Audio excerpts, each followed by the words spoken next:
time It is. to do.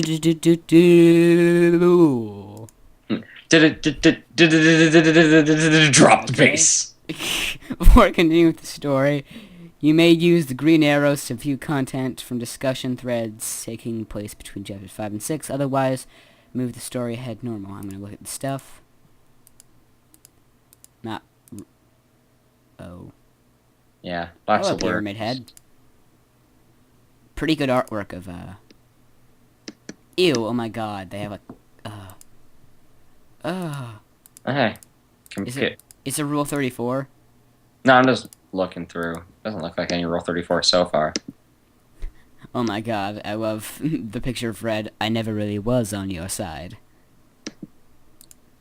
Yeah. It's great. Ruby grew to level 22. Psybeam. Yeah. Fucking. Oh That's my pretty- god. I think, therefore I am. Think. Juggling. Everyone's clapping. Or I'm juggling. Oh my god. Lots of text. The water cooler is not amused. Oh, jeez. Someone got ripped in half. Yeah. You're going really slow. Yeah, because I'm kind of looking.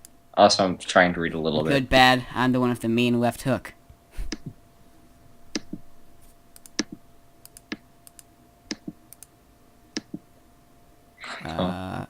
That's not really Rule 34, but whatever. Let's continue. I'm actually looking through. No, you're not looking through it, Ben. We're continuing. Okay. Let us continue. The large fixture stands in the doorway, blocking Tom and Ruby's exit. Attempt to talk with Ace. Ask what he wants. The figure enters the room. Squeezing through the doorway, Ruby attempts to greet the figure, asking about his intentions and identity. The figure does not speak. Tom, shove dummy on wheels into Ace. The dummy is bolted down on a pivot. Give Ace Red's hand. Ruby offers the dismembered hand. The figure doesn't seem to want it. The figure approaches and reaches for Ruby. Tom, pull Ruby back. Enter defensive stance. Ruby, attempt to dodge it. Brandish scalpel. Ruby and Tom are not going without a fight. Evade as much as possible. Go for the legs and get the hell out ASAP. And then he just messes with... His punch! The figure lunges at Ruby, who ducks out of the way of its massive arms. Tom dodges around. Try to crowbar its knees. Ruby bolts for the room. Tom drives a sharp end of the crowbar into the figure's leg. Get Ruby out is of there still now, bailing. Tom. Ruby is bailing. Tom runs. The giant figure seems unfazed. Flee through the hatch. Tom follows Ruby through the hatch. The figure is right behind him. Ruby helps Tom as he dives through the hatch. It's not like this thing's going to come through in the very first second. Oh my god. There's a horrible sound of retching metal. Large white hands are tearing the Z-hatch open. Oh no, not the Z hatch. Climb pipe. I can't believe they're killing off the main character. Shut up, Kyle. Ruby easily clambers up the pipe with her girlish figure. Tom follows behind her. Tom and Ruby ascend the narrow pipe, desperately clinging the rusty walls. Are you gonna read the question mark? Oh, very much fixed. Tom and Ruby emerge from the pipe after a long and winding climb. They feel very turned around. They emerge in a new place they have never seen before. Look at the monitor. Only question. to see static, then examine everything else. You're not getting to the question mark. Oh. Nope. Large shadowy face stares back. Ask the face to identify itself. Ruby asks the face who it is. The screen goes stack. Oh, wow, that guy called it. Ruby and Tom move on to explore the room. The room is full of broken science equipment, including shattered beakers and tubes. The broken table in the southeast corner, and lots of spilled liquid. The room smells of chemical... It means smells, right? I think so. The room spells... Whatever. Next. Tom can see something vaguely through the steel vent, but it's too sorry to bash down by brute force. There are scraps and tatters of cloth at Tom's feet. They look like the remnants of a lab coat. Yeah. By a very large cabinet, which is locked with a chain and padlock, Ruby finds the severed foot on the ground with minimal blood. Anyone got any idea whose body parts we keep finding? I'm guessing it's Dracula. Ruby, kneel with blue crystal. Yes. Ha. Can you imagine? Ha. Also, why are we finding so many body parts? Fucking... It's a weird place. Is it explained? I think so. Yeah, you hardly know anything. I'm pretty sure it's explained. You only know the big events, right? Yeah, I only remember key events. You don't actually. even know the order they're in. Yeah, I only remember things that happen. I don't remember. Inspector G is now playing Spyro Knights. Oh boy. Thank you, Steam. I really wanted to know that. Spiral Knights? Yeah. It was okay.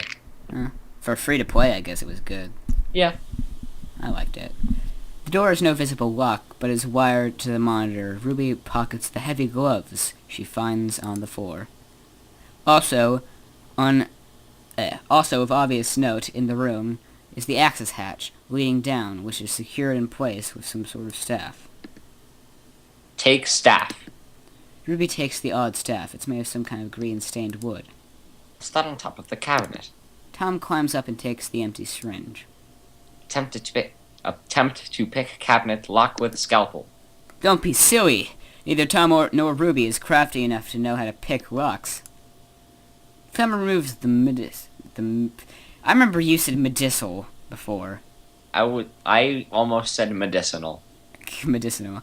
I'm just gonna say medicinal for no reason now. No. Tom removes the medicinal poster on the wall and discovers a small recess with a sheaf of papers inside. She takes the papers and prepares to read them.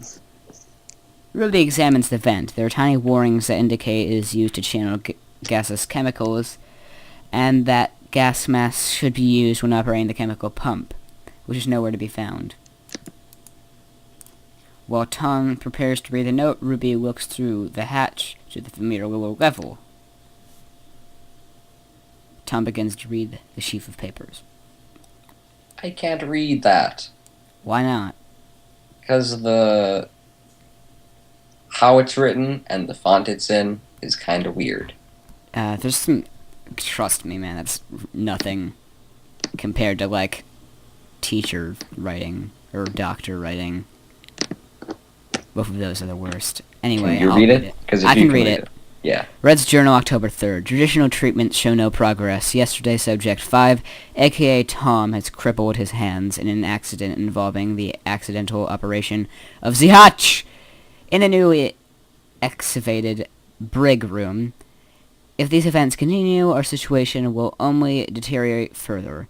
F has begun to consider my proposal of experimental treatment if things do not... Oh my god.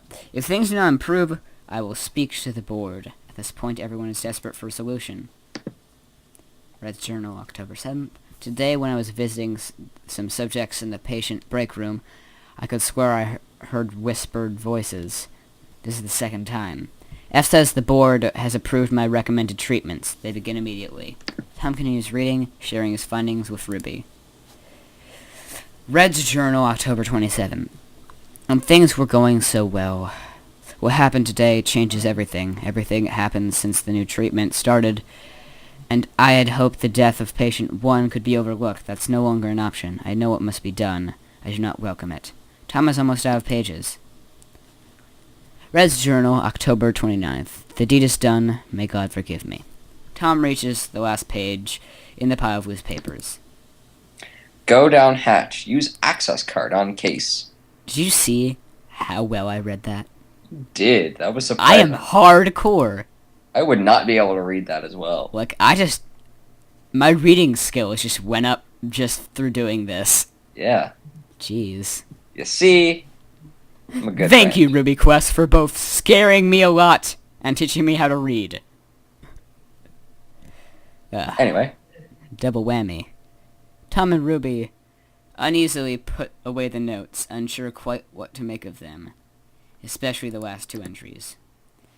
They head down the hatch into the hallway below. Tom prepares to use the access card he got from the hole in the wall below. As Tom feeds the access card into the slot, the glass cover on the display stands descends, revealing a statuette and severed finger. Use finger on medical box thing. Ruby gives Tom the first aid kit, which Tom unlocks with the severed finger. He empties it for its contents, which turns out to be a pair of wire cutters, a roll of gauze, and a strange disc of green dyed wood. It looks like it was broken off something. Combine the disc with the staff. Ruby fits the two pieces of greenish wood together into an odd staff. Tom, swipe the card on the case again to close it and shut away the fetus statue. But I liked the fetus statue. He was No, nice. you did. He was my favorite character besides the Hatch. Tom reseals the display case. Wrap up Tom's eye with the gauze if he's willing. Ruby uses the gauze and tattered cloth to bandage Tom's eye. He looks so badass now. Tom's turn for pirate impression. Tom. Arr. Yes. Cut the barbed wire downstairs with the wire cutters. Tom and Ruby go back downstairs, wary of any potential aggressors. Tom uses the wire cutters on the barbed wire, which is tangled so tightly around the shutters.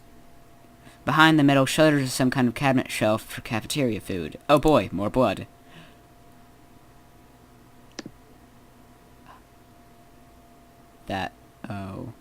What's inside is not food. Oh god. Sven? Is that Sven? Who's Sven? Probably character in Animal Crossing. From Black Cat. Or that. There's a character in Black Cat named Sven, and he has like one eye, and he carries a briefcase. Okay, that's weird. No, he has two eyes. He just wears an eye patch over one because his other has magical powers. Oh, that's weird. He's a lot of awesome bullets. Okay. Use wire cutters to take the card He's from a hat. Grandma. He has green hair. You should read Black Cat. Oh, okay. Everybody should. Actually, I don't even know if it's good anymore. It's been so long since I watched it. Anyway. I'm just freaked out by that thing, and I just want to sort of bring the topic off of it. Nope. Not working. I'm Read. still scared right now. Read. Tom carefully removes the card from the jaws of the severed head. Why would you... Tom pockets the high clearance access card. No! Whatever. You're yellow now. The large figure appears in the doorway again. He appears armed. It's about to go down.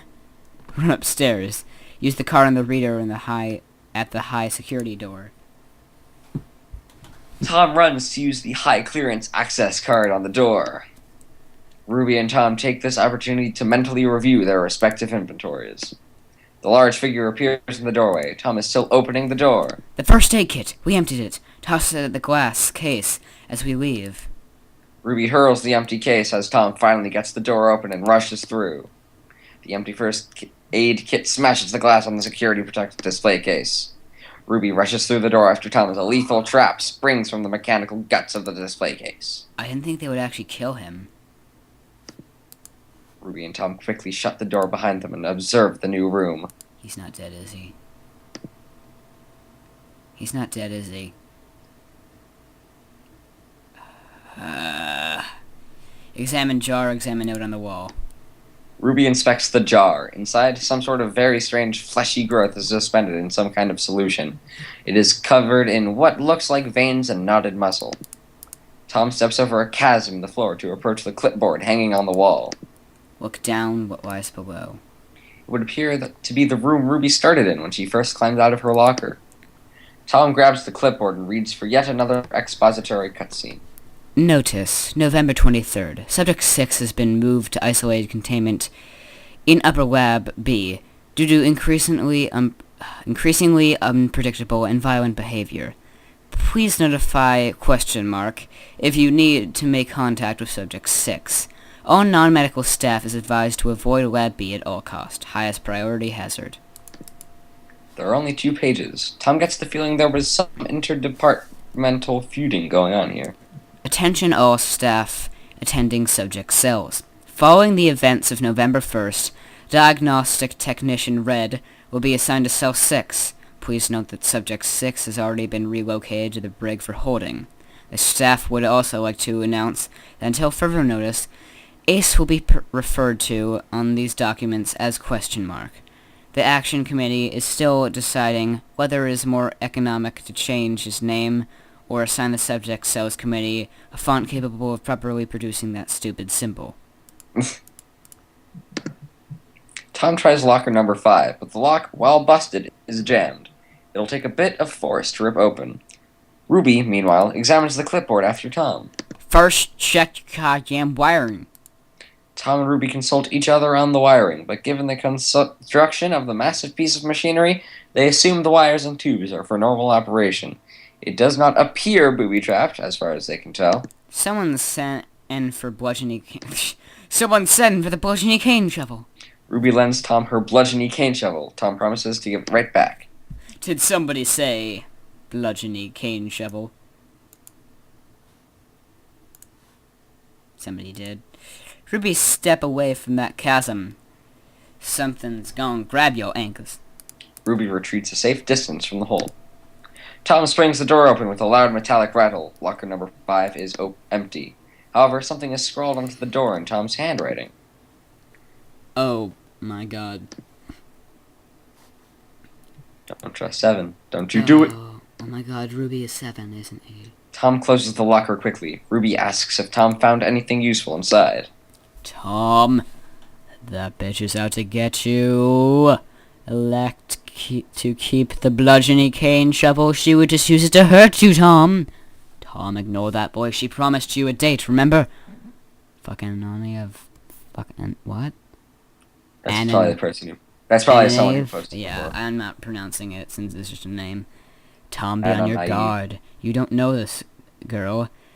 She got you out of the cage, and it's been all downhill since then. The zombie came out of nowhere when she left. She poisoned you. That guy was after her. Sure, you might be able to nail her, but just be careful. You don't know that text was planted. That... I can't even talk anymore. That was from pre-amnesia. It's possible that Ruby has done something to hurt Tom before, but she wouldn't do anything to him anymore. They're pals now. You don't know that her memory isn't just suppressed. We already know that she is transforming. She also wants to try opening locker number 6 with the cane device. You know Ruby opens... there's a question. Oh, oops. You know who else were pals? Judas and Jesus. Horus and the Emperor. Julius and Brutus. They were all pals. Superman and Jimmy Olsen. My god, run away! Tell Ruby about the writing. Discuss about it openly. Throw around some theories. Then move on to locker 6. Remember the poison fish! Look, so far, Ruby and Tom have saved each other several times. Compare this to random reports and writings on the wall, which are most unreliable. Did you finish reading that? Yeah. Okay. Ruby opens cell number 6 by setting the odd staff into the carved recess on the front of it. Uh-oh. There is a large electrical switch labeled 2. Dude. There was another question mark. Fuck, I keep missing them. There's like 3 in a row and you missed all of them. I know. You are just a sick human being. I am. Uh-oh, don't listen to it, Tom. She's trustworthy and you love her. That's right, Tom. Remember the fish? Remember that depth perception was like? That eye sure smarts, don't it? What? And exactly who put the bandage on it, huh? The flock that could not work together are sure still trapped in hell. No secrets. Tom, didn't that kiss mean anything? Are you still going to dismiss it because of some writing on the wall? Inside there is a large electrical switch labeled 2. Flip the switch, yo. Ruby flips the switch, but nothing seems to happen. Meanwhile, Tom examines the button on the wall. Should Tom push the shiny button? I wonder what the players will have to say. Ooh, push the button after Ruby is away from the lockers, Holmes. Tom waits for Ruby to step away from the cells before pressing the button. A panel opens up in the wall, revealing a pneumatic tube. A severed hand falls out of the pneumatic tube. What the... I can explain that, really. Well, okay, I got nothing. So that's hand- where it went. Yeah, I just sort of got stuck in there until somebody decided to open that panel. Yeah. Take hand back down to scanner. Tom grabs the severed hand. Might as well get going. This could be bad. So far, so good. Tom and Ruby return to the room with the hand scanner. Oh! Did that question mark just scared you? Yes, that did. Oh my god. Use hand watch cutscene. Tom scans the severed hand and begins the cutscene as video playback initializes. User login F. Processing data. Verifying video playback activated October 27th. October 27th, 2 days before Ruby's accident. The day that Red said everything changed. Jesus, fuck! Oh. That I forgot about. Why so serious, Red? Just kidding. Tom, that pussy better be worth it. Make him smile from ear to ear. It Oh. appears there is more than one video queued up. User login F. Processing data verifying video playback activated stream 2 November 8th. Wait, there's a question mark. Tom hug Ruby with shovel cane. It's time to start Tom Quest. I don't know like where this is going. Ooh. Oh yeah! Yes. Why did F record Tom Prawn? Oh, Weevo, don't do it. Oh, whoa, it's actually going somewhere.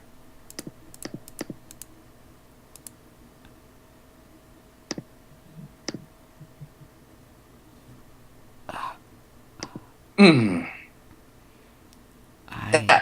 That hurts. Ah, I saw that coming. It am still I... hurts. Did I just get in... I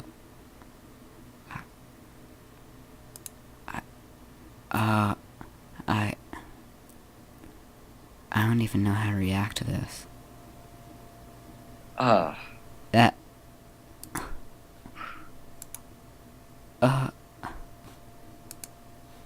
read. I'm not reading the question mark. Read. I think this is a bad time for question marks.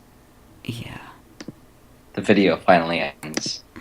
Tom backs away, clutching the cane shovel he forgot to return. He seems angry.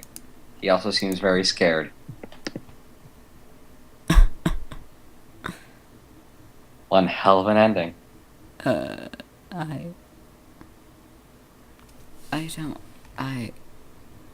I'm really sad right now. Yeah. I actually don't know how to live right now. We'll be, yeah, we'll be back.